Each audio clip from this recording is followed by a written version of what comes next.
जय हिंद मित्रों। Target with Sunil के यूट्यूब चैनल में आप सभी का स्वागत है। मित्रों, आज से हम एक नए सीरीज का शुभारंभ करेंगे। इस सीरीज के अंतर्गत काव्य शास्त्र के सभी महत्वपूर्ण प्रश्नों को देखेंगे जो TGT, PGT, LT, GIC, KVS, NVS आदि परीक्षाओं में पूछे गए हैं। चलिए अब सेशन की शुरुआत करते हैं प्रश्न संख्या 1 से। अलंकार सिद्धांत के प्रवर्तक आचार्य थे दंडी, भामह, उद्भट, राजशेखर।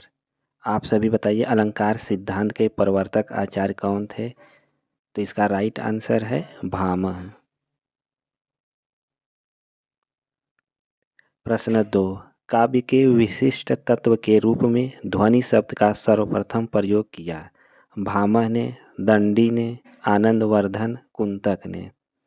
किसने काव्य के विशिष्ट तत्व के रूप में ध्वनि शब्द का सर्वप्रथम प्रयोग किया है? तो राइट आंसर है आनंदवर्धन ने। प्रश्न 3, ध्वन्यालोक किस तत्व से संबंधित ग्रंथ है? अलंकार, रस, नाट्य, ध्वनि। ध्वन्यालोक किस तत्व से संबंधित ग्रंथ है? तो राइट आंसर है ध्वनि से। प्रश्न 4, निम्नलिखित में से कौन सा युग्म सही नहीं है?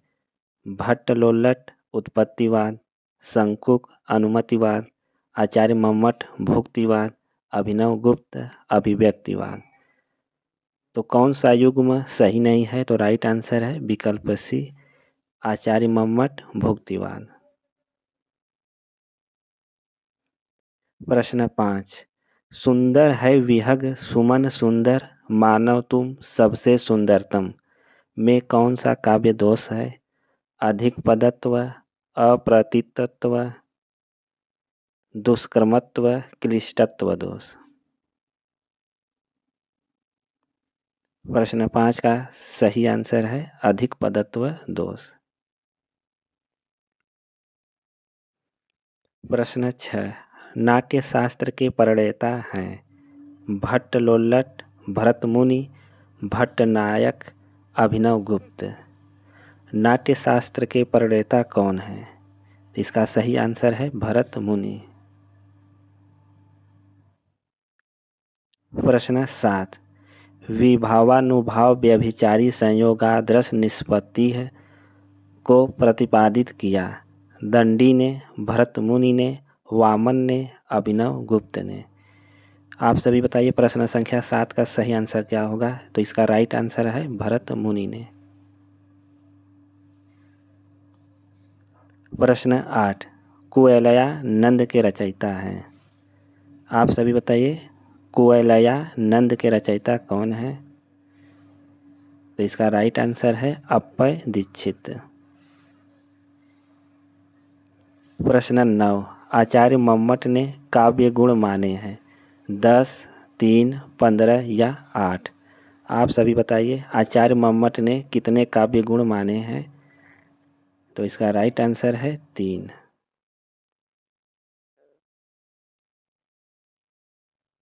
प्रश्न 10, न कांतम अपि निर्भूषम विभाति वनिता मुखम, यह अभिमत है। आचार्य रुद्रट का, पीयूष वर्षी, जयदेव का, आचार्य भामह का, आचार्य मम्मट का।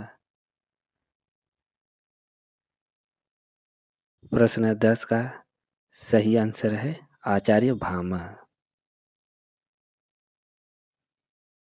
प्रश्न 11, शब्द की वह शक्ति जिससे वाच्यार्थ प्रकट होता है कहलाती है। लक्षणा, व्यंजना, शब्द शक्ति, अभिधा। शब्द की वह शक्ति जिससे वाच्यार्थ प्रकट होता है कहलाती है। तो राइट आंसर है अभिधा।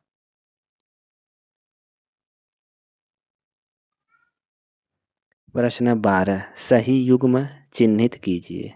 वैदर्भी, माधुर्य, गौड़ी, माधुर्य, पांचाली, ओज, गौड़ी, प्रसाद। आप सभी बताइए सही युग्म कौन सा है? तो राइट आंसर है वैदर्भी, माधुर्य। प्रश्न 13। निरख सखी ये खंजन आए, फेरे उन मेरे रंजन ने, नयन इधर मन भाए। इन पंक्तियों में कौन सा काव्य गुण है? ओज गुण, माधुर्य गुण, प्रसाद गुण, इनमें से कोई नहीं।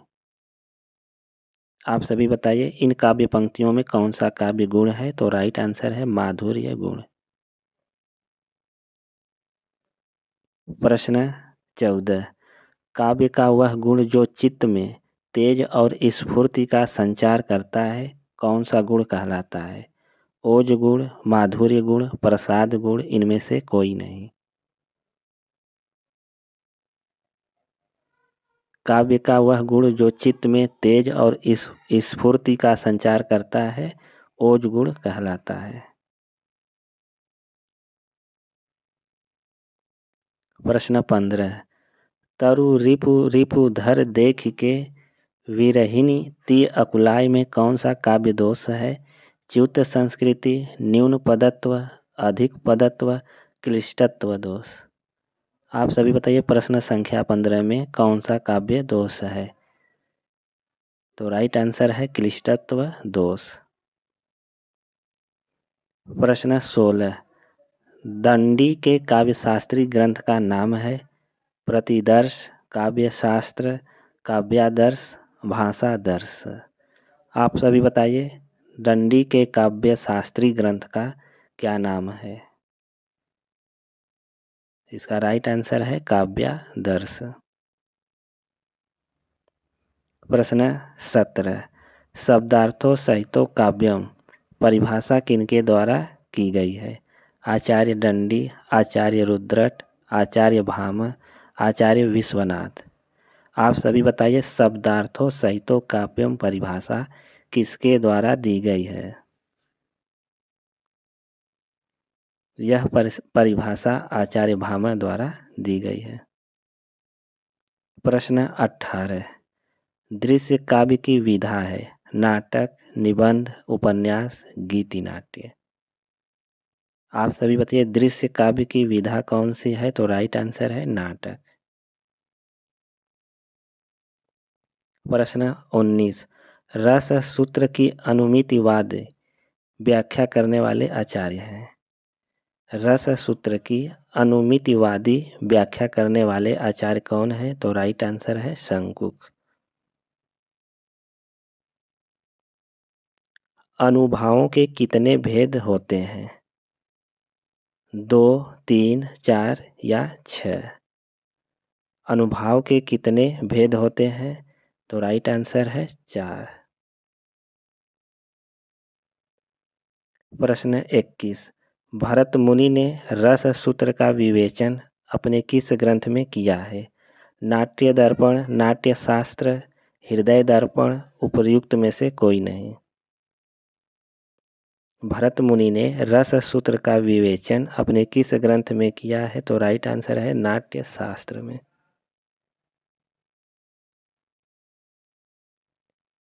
निम्नलिखित में से कौन किसके लिए प्रसिद्ध नहीं है? उपमा के लिए कालिदास, करुण के लिए भवभूति, अलंकार के लिए भामह, वक्रोक्ति के लिए क्षेमेंद्र। आप सभी बताइए निम्नलिखित में कौन किसके लिए प्रसिद्ध नहीं है? तो इसका सही आंसर है वक्रोक्ति के लिए क्षेमेंद्र। यह सही आंसर है। महिम भट्ट द्वारा प्रतिपादित सिद्धांत है? अनुमानवाद, अनुमानवाद, तात्पर्यवाद, लक्षणवाद, अभिव्यंजनावाद। आप सभी बताइए महिम भट्ट द्वारा प्रतिपादित सिद्धांत कौन सा है? तो राइट आंसर है अनुमानवाद। प्रश्न 24। चंपू के दो भेद हैं? विरुद्ध और कपालक, विरुद्ध और कुलक, विरुद्ध और व्रज्या, विरुद्ध और करम्भक। आप सभी बताइए चंपू के दो भेद कौन से हैं? चंपू के दो भेद हैं विरुद्ध और करम्भक। प्रश्न 25। निम्नलिखित में से किस आचार्य ने अलंकार और अलंकार्य में अभेद माना है? भामह, कुंतक, विश्वनाथ, आचार्य रामचंद्र शुक्ल। आप सभी बताइए, निम्नलिखित में से किस आचार्य ने अलंकार और अलंकार्य में अभेद माना है? तो इसका राइट आंसर है आचार्य रामचंद्र शुक्ल ने।